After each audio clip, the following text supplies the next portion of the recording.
ఇప్పుడున్న బేర్ మార్కెట్లో క్యాపిటల్ని ప్రొటెక్ట్ చేసుకోవడం చాలా ఇంపార్టెంట్. గెయిన్స్ కంటే బేర్ మార్కెట్లో పడడం ఎక్కువ ఉంటుంది కాబట్టి ప్రొటెక్ట్ చేసుకోవడానికి ప్రయారిటీ చూపించండి.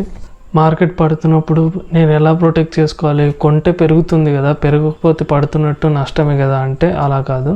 స్టాక్ మార్కెట్లో ఒక టెక్నిక్ ఉంది, దాని పేరే హెడ్జింగ్ అంటారు. మీకు హెడ్జింగ్ గురించి చెప్పే ముందు మీకు ఇద్దరిని పరిచయం చేయాలనుకుంటున్నాను, కార్తిక్ అండ్ శివ. ముందుగా కార్తిక్ గురించి తెలుసుకుందాం.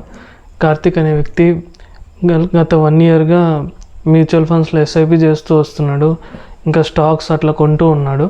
తను మొత్తంగా ఒక 6 lakhs దాకా ఇన్వెస్ట్మెంట్ చేసి ఉంటాడు స్టాక్స్లోనే. అతనికి ఏంటంటే ఏఐ మార్కెట్, ఈవీ కార్ల మార్కెట్ ఇది బాగా పెరుగుతుందని ఒక నమ్మకం ఉంది. అందుకు ఏఐ సెక్టార్కి, ఈవీ సెక్టార్కి సంబంధించిన స్టాక్స్ని కొని పెట్టుకున్నాడు, ఒక 6 lakhs వర్త్ స్టాక్స్. అలా కొన్నాడు. ఒక 2-3 నెలలు బుల్లిష్ మార్కెట్లో ఉన్నప్పుడు బాగా పెరుగుతూ ఉండింది. తను వచ్చి స్టాక్ మార్కెట్లో 3 months అయింది కదండి.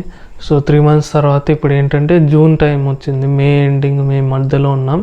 ఇంకా ఎలక్షన్స్ రాబోతున్నాయి. సో ఎలక్షన్స్ రాబోతున్నాయి కాబట్టి మార్కెట్లో వోల్టాలిటీ ఎక్కువ ఉంటుంది, డిస్కషన్స్ ఎక్కువ ఉంటాయి, ఎవరు గెలుస్తారు ఎవరు ఓడిపోతారని. జూన్ సినారియోలో ఏంటంటే మోడీజీ గారు గెలుస్తారని న్యూస్ వచ్చింది. అంటే జనాల మధ్యలో గెలుస్తారని స్టాక్ మార్కెట్ అంతా అనుకుంటున్నారు. మోదీ గారు చేసినట్లుగా డిఫెన్స్ సెక్టార్లో, రైల్వే సెక్టార్లో, ఈవీ సెక్టార్లో, ఇట్లా పవర్ సెక్టార్లో ఇట్లా బూస్ట్ వచ్చిందనమాట. ఇప్పుడు ఆయన కన్నా గెలవకపోతే ఇప్పుడు మార్కెట్ పరిస్థితి ఏంది అని ఒక ఆలోచన లేకుండా అతను ఏంటి, బాగా పెరిగాయి కదా ఇంకా పెరుగుతుందిలే ఇప్పుడు కాబట్టి ఏది మంచిదే కదా ఈ కంపెనీస్ అని చెప్పి హోల్డ్ చేసి పెట్టుకున్నారు. ప్రధానంగా ఎలక్షన్స్ డే రాబోతుంది. ఎలక్షన్స్కి కొద్ది రోజుల ముందుగా ఎలా ఉందంటే అతని పోర్ట్ఫోలియో పెరిగితే 5% పైకి పెరగడం, 7% పడిపోవడం, ఇలా చాలా వోలటైల్గా అయిపోయింది. అతనికి ఈ పోర్ట్ఫోలియోలో ఏం జరుగుతుందో కూడా అర్థం కావట్లేదు. అంతంత పడ్డం చూసి అతనికి భయం వచ్చేసింది, సైకలాజీలో తేడా వచ్చేసింది. ఇన్నాళ్ళు మంచి కంపెనీ కదా నేను పెట్టేసుకుంటా ఉంచుతా లాంగ్ టర్మ్ అన్న అతను ఆ రేంజ్లో పైకి కిందికి పడడం చూసి భయం వచ్చేసింది. సో ఎప్పుడు చూడు ఓపెన్ చేసి ఫోన్లో, యాప్లో ఎంత పెరిగింది, ఎంత పడింది, ఎంత పడింది, ఎంత పెరిగిందని మినిట్ టు మినిట్ చెక్ చేసుకోవడం మొదలుపెట్టాడు. అలా రోజు చూస్తుండడం వల్ల ఎక్కువ పెరిగినప్పుడు హ్యాపీ అయిపోయి, పడినప్పుడు సాడ్ అయిపోయి, రొటీన్స్ అన్నీ పక్కకు పెట్టేసి చాట్లే చూడడం, అంటే తినే టైంకి తినకుండా, జిమ్కి వెళ్ళకుండా, ఇలా అన్ని పక్కన పెట్టేసి డబ్బులు ఇదే ఇంపార్టెంట్, ఇదే చూడాలి, చూస్తే ఏదో తేడా వచ్చేస్తుందనో ఏమో తెలియదు కానీ చూస్తూ ఉండేవాడు. అతనికి ఎమోషన్స్ అన్నీ దెబ్బతిన్నాయి. ముందు ఇన్వెస్టర్ లాంగ్ టర్మ్ అనుకున్న అతను ఆ రేంజ్లో పైకి కింది పడడం చూసి ఎమోషన్స్ అన్నీ తేడా వచ్చేసాయి. ఓ రకంగా నిదానంగా చెప్పాలంటే మూడ్ స్వింగ్స్ వచ్చేసాయి అనాలి. ఎలక్షన్ రానే వచ్చింది జూన్. అప్పుడు ఎలక్షన్స్ వచ్చాయంటే ఆ రోజు మార్కెట్ రన్నింగ్లోనే ఉన్నింది. అందరి ఎక్స్పెక్టేషన్ ఏంటంటే బీజేపీ గెలుస్తుందని, ఎందుకంటే అంతకుముందు కూడా ఎగ్జిట్ పోల్స్ ప్రకారం బీజేపీ గెలుస్తుందని వచ్చేసింది. ఎలక్షన్ డే రోజు నిఫ్టీ ఇండెక్స్ ఏమో 10% దాకా పడింది. అసలు ఆ రోజు ఇట్లా నెత్తి పగలగొట్టుకున్నట్లు ఇట్లా అయిపోయాడు. 6-7 lakhs పోర్ట్ఫోలియో ఉంది కదండి. సో ఈ పోర్ట్ఫోలియో 1.5 lakh పడిపోయేసరికి ఇదేంద్రా ఇంత పడిపోయింది, ఇంత వాల్యూ అయిపోయింది, ఇంత పడిపోయింది, భయం ఎక్కువ అయిపోయింది. అతనికి 1.5 lakh అంటే చాలా ఇంపార్టెంట్. సో మీకు 6 lakhsలో 1.5 lakh అంటే చాలా పోయినట్టే కదండి ఇన్వెస్ట్మెంట్లో. సో అంత పోయేసరికి ఎమోషన్స్ చాలా వచ్చేసాయి, అతను తట్టుకోలేకపోయాడు. ఆ రోజు ఏంటంటే ఒక పాయింట్లో మోదీజీ గారు ఓడిపోతారు వారణాసిలో అన్నట్లు ఎలక్షన్ కౌంటింగ్లో నెంబర్స్ వచ్చాయి. దాంతో భయంతో ఎక్కువ మంది అమ్మేశారు. ఇంకా పడి చాలా డౌన్కి వచ్చేసింది. ఆ రోజు చూసిన సిచ్యువేషన్ మళ్ళీ చూడకూడదు అనుకున్నాడు.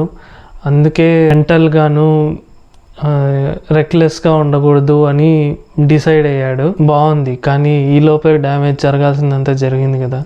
ఇదే టైం లైన్లో మా ఫ్రెండ్ ఇంకొక అతను శివ అని, అతను ఏం చేశాడో చెప్తాను చూడండి. అతని దగ్గర కూడా సిమిలర్గా 6-7 lakhs పోర్ట్ఫోలియోనే ఉంది. అతనికి ఏంటంటే ముందుగానే డౌట్ ఉందన్నమాట, మోడీ గెలుస్తారని నమ్మకం ఉంది కానీ ఇన్ కేస్ గెలకపోతే ఏంటి, మార్కెట్లో ఏం జరగవచ్చు, ఏ సెక్టార్లకి ఇబ్బంది పడవచ్చు అని ఒక క్యాల్కులేషన్ చేసుకుంటూ ఉన్నాడు అతను. రోజు పెరుగుతున్న మార్కెట్ వోల్టాలిటీని చూసి, ఇండియా విక్స్ పెరగడం చూసి అన్సర్టనిటీ పెరుగుతుంది అని ఒక భయం అర్థమైపోయింది అతనికి. వోల్టైల్గా ఉండబోతుంది మార్కెట్ అని గమనించేశాడు అతను. పోర్ట్ఫోలియో 6 to 7 lakhs ఉంది కదండి, which is similar to Nifty యొక్క కాంట్రాక్ట్ సైజ్ వాల్యూ. సో అతను ఏం డిసైడ్ అయ్యాడంటే, నిఫ్టీ పడితే నా పోర్ట్ఫోలియో పడుతుంది కదా, సో దాన్ని బట్టి నేనేంటంటే నా బీటా వాల్యూని చెక్ చేస్తాను ఈ నిఫ్టీతో కంపేర్ చేసి అని చెక్ చేసుకున్నారు. అది ఇంట్లో ఉంది, నిఫ్టీ 1% పడితే నా పోర్ట్ఫోలియో 2% పడుతుంది. సో ఇప్పుడు నేను ఏం చేయాలంటే నేను ఆప్షన్స్కి వెళ్ళి పుట్ ఆప్షన్ కొంటాను అని డిసైడ్ అయ్యారు. ఈ ఆప్షన్స్ అనేది ఒక సింపుల్గా చెప్పాలంటే ఇన్సూరెన్స్ మార్కెట్ లాగే. దగ్గర ఒక కార్ ఉంది, ఒక 10 lakhs కార్ ఉంది, మీరు కంపెనీ దగ్గరికి వెళ్ళి కార్ కొంటారు. ఇన్ కేస్ ఏదైనా రిపేర్ అయిందనుకోండి కార్కి, మీకు బాగు చేయించుకోవడం కొంచెం కష్టం అవుతుంది. సో దానికి బదులుగా మీరు ఏం చేస్తారంటే ఇన్సూరెన్స్ ఆ కార్కి తీసుకుంటారు. ఏదైనా కార్కి ఇబ్బంది అయిందంటే మీరు ఆ ఇన్సూరెన్స్ ఇచ్చి క్లెయిమ్ చేసుకుంటారు. ఇక్కడ ఈ లాజిక్ అర్థమైందని అనుకుంటున్నాను. మీరు ఇన్సూరెన్స్ కట్టారు, మీరు నష్టపోతేనే అది రికవర్ అవుతుంది. మీరు నష్టపోతేనే అది రికవర్ అవుతుంది, కానీ మీరు నష్టపోలేదనుకోండి, మీ కార్ ఇప్పటిలానే బాగుందనుకోండి, మీరు కట్టిన ఇన్సూరెన్స్ డబ్బులు పోతాయి. మీరు ఇన్సూరెన్స్ని ప్రీమియం అంటారు కదా, అయిపోతుంది. సేమ్ అలాగే ఈ స్టాక్ మార్కెట్లో ఆప్షన్స్ అనేది సేమ్ అట్లాంటి ఇన్సూరెన్సే. మీరు స్టాక్స్ పైకి పెరగాలని కొనుక్కున్నారు, కిందికి పడుతుంది. సో కిందికి పడేదాన్ని నేను కాపాడుకోవాలి. ఎలా కాపాడుకోవాలి? కిందికి పడితే నాకు ఎవరైనా ఇన్సూరెన్స్ ఇవ్వండి అని చెప్పి మనం ఇన్సూరెన్స్ కొంటాం. అదే పని శివ కూడా చేశాడు. అతను క్యాలిక్యులేషన్ ఏంటి, నిఫ్టీకి నా దానికి 2x బీటా ఉంది కాబట్టి నేను 2 పుట్ ఆప్షన్లు కొంటానని చెప్పి 2 పుట్ ఆప్షన్లు కొని పెట్టుకున్నాడు. నిఫ్టీ పడింది 10%, ఇతని పోర్ట్ఫోలియో కూడా పడింది 20%. కానీ ఇక్కడ కొన్నది పుట్ ఆప్షన్ కదా, సో అది ఇతని పోర్ట్ఫోలియోని రికవర్ చేసింది. అతని లాస్ని ఆల్మోస్ట్ 17-18% రికవర్ చేసింది. సో ఇప్పుడు అందరిలాగా 10%, 12%, 15% ఇట్లా పెద్ద పెద్ద నెంబర్లతో లాస్ అవ్వలేదు. అతను సింపుల్గా 2-3% మాత్రమే లాస్ అయ్యాడు. మిగిలినదంతా ఈ ఇన్సూరెన్స్, ఈ పుట్ ఆప్షన్ హెల్ప్ చేసింది రికవర్ చేయడానికి. సో ఈ ప్రాసెస్ని హెడ్జింగ్ అంటారు. అది అతను చేశాడు. సో అది చేశారు కాబట్టి పెరిగినా అతనికి ఇబ్బంది లేదు, పడినా అతనికి ఇబ్బంది లేదు. పెరిగితే పోయేది ఆ ప్రీమియం, పడితే నష్టం ఈ ఇన్సూరెన్స్, ఈ పుట్ ఆప్షన్ మీకు ఇస్తుంది. సో అతను happy, full chill life.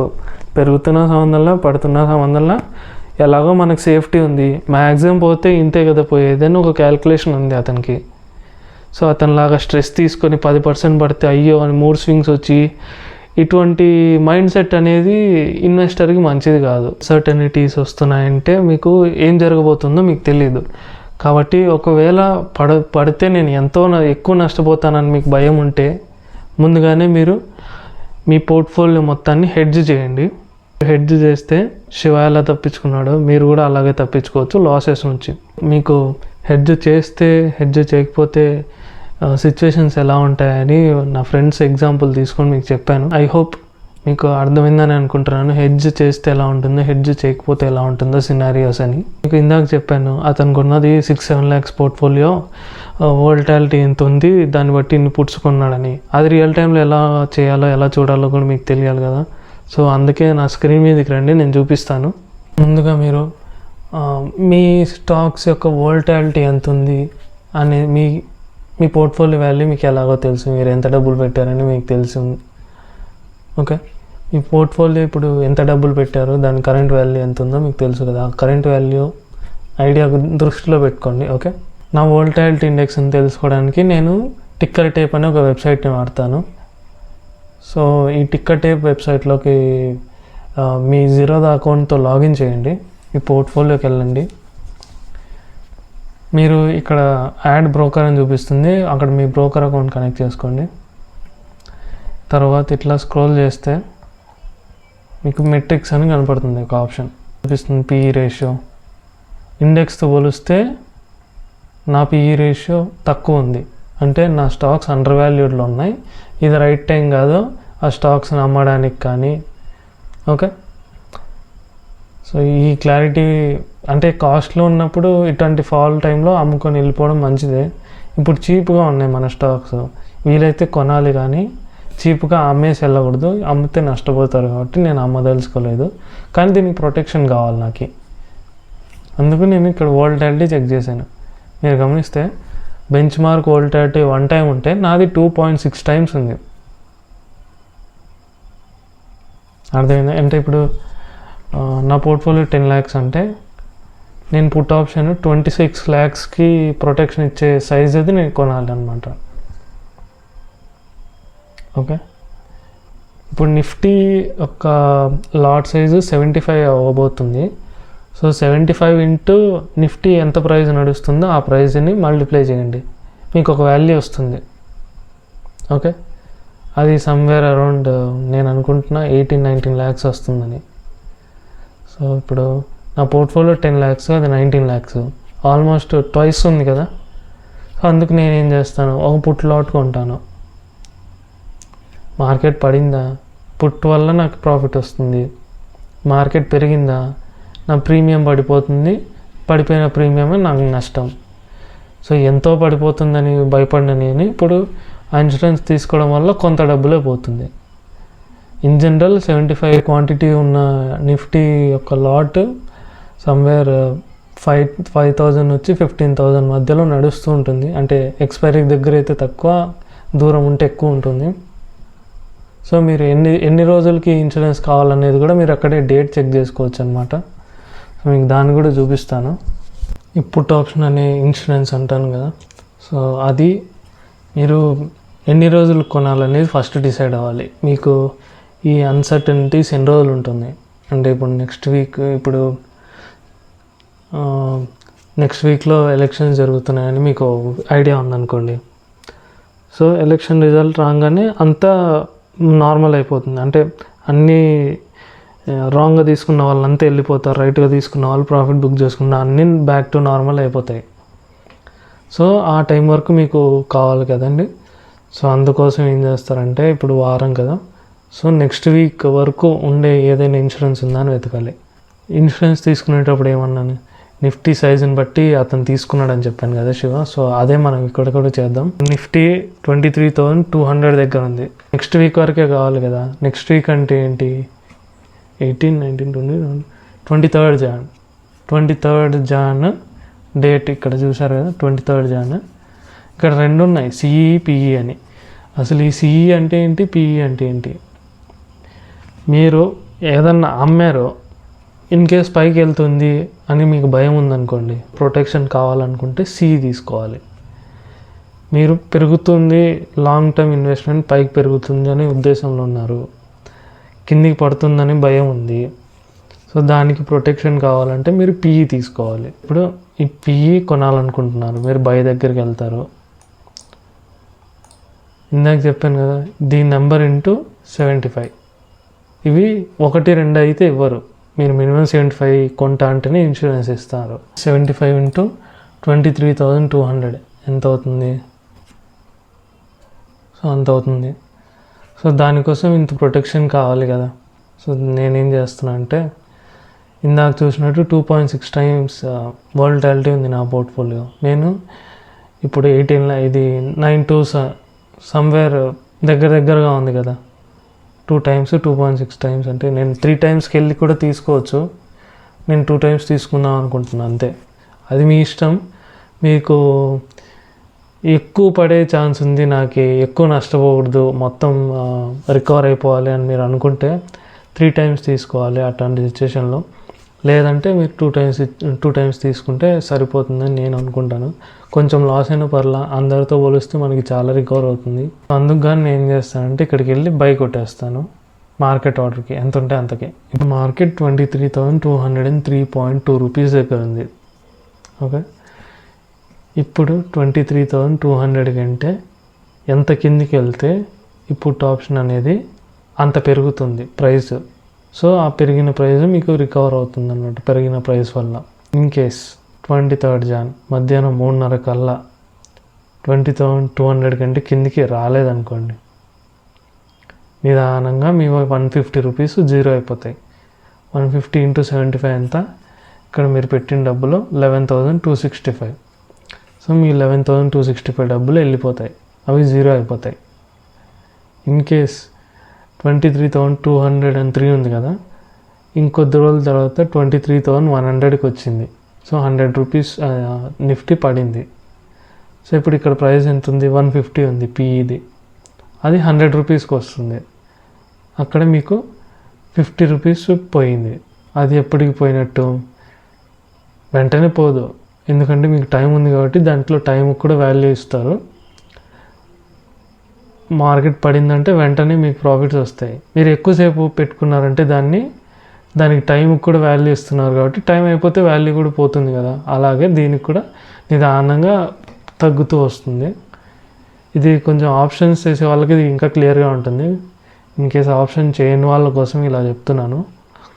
So దాంట్లో టైంకి ఒక వాల్యూ ఉంటుంది. పిఈ కానీ సిఈ కానీ ఏదన్నా ఆప్షన్ బై చేశారంటే దాని ప్రీమియం ఎప్పుడు పడుతూనే ఉంటుంది, అన్లెస్ మార్కెట్ మీరు అనుకునే డైరెక్షన్లో వెళ్ళకపోతే. అంటే నా ఉద్దేశం, కిందికి పడుతుందని భయంతో కొన్నారు కదా, అప్పుడు కిందికి వెళ్ళకపోతే మీ ప్రీమియం, మీరు కొన్న డబ్బులు 150 రూపీస్ పెట్టారు కదా, అది నిదానంగా తగ్గుతూ వస్తుంది. ఐ హోప్ మా ఫ్రెండ్ శివ చేసిన ఈ స్ట్రాటజీ మీకు కూడా ఉపయోగపడవచ్చు అని అనుకుంటున్నాను.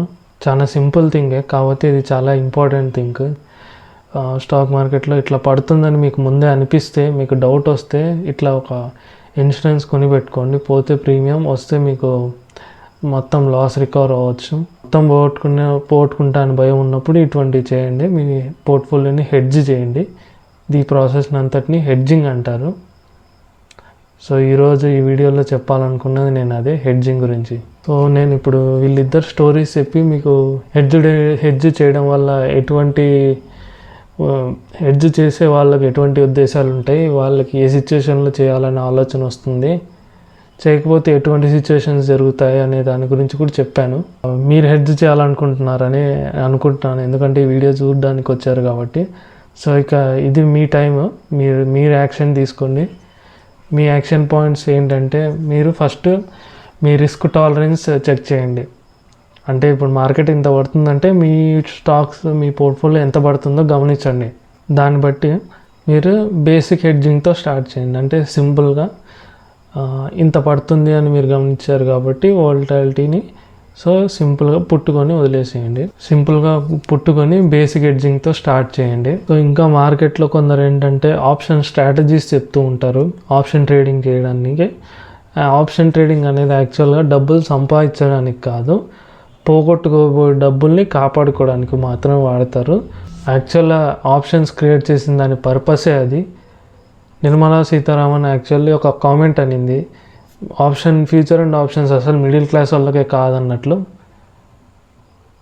అప్పట్లో నేను ఏంటి ఈమె ఎట్లా అంటుంది అని నేను అనుకున్నాను, కానీ కొన్నాళ్ళ తర్వాత నాకు రియాలిటీ కొంచెం ఆప్షన్స్ యొక్క నాలెడ్జ్ కొంచెం ఎక్కువ అయిన తర్వాత అనింది నిజమే.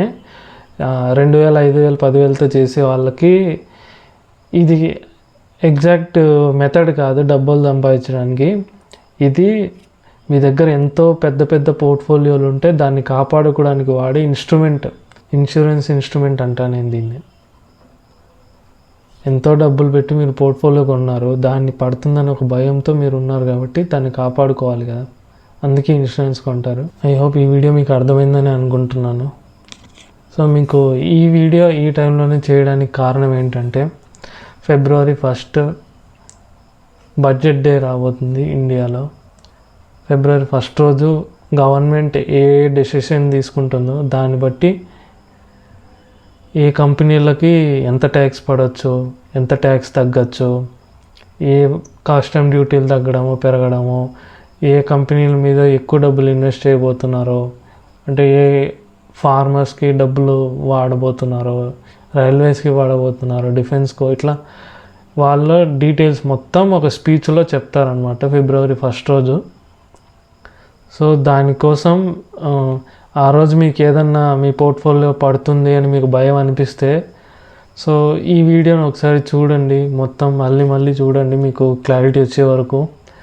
దాని తర్వాత మీరు మీ పోర్ట్ఫోలియోని హెడ్జ్ చేసుకోండి February 1st తర్వాత. ఇన్ కేస్ ఈ వీడియో ఎవరైనా చూసుంటే వాళ్ళ పోర్ట్ఫోలియోని హెడ్జ్ చేసుకొని మీరు మీ లాస్ని కానీ ఎంత రికవర్ చేయగలిగారో ఒకసారి చెప్పండి. ఇన్ కేస్ ఆ రోజు మార్కెట్ పడితే మీరు ఈ హెడ్జింగ్ స్ట్రాటజీతో మీరు ఎంత లాస్ని రికవర్ చేయగలుగుతారో నాకు కామెంట్లో కానీ ఎక్కడైనా కొంచెం చెప్పండి. అప్పుడు ఈ వీడియో కనీసం ఒక పర్సన్కైనా హెల్ప్ఫుల్ అయింది, వాళ్ళ డబ్బులు మిగిలించాను అని ఒక తృప్తి ఉంటుంది నాకు. Thank you.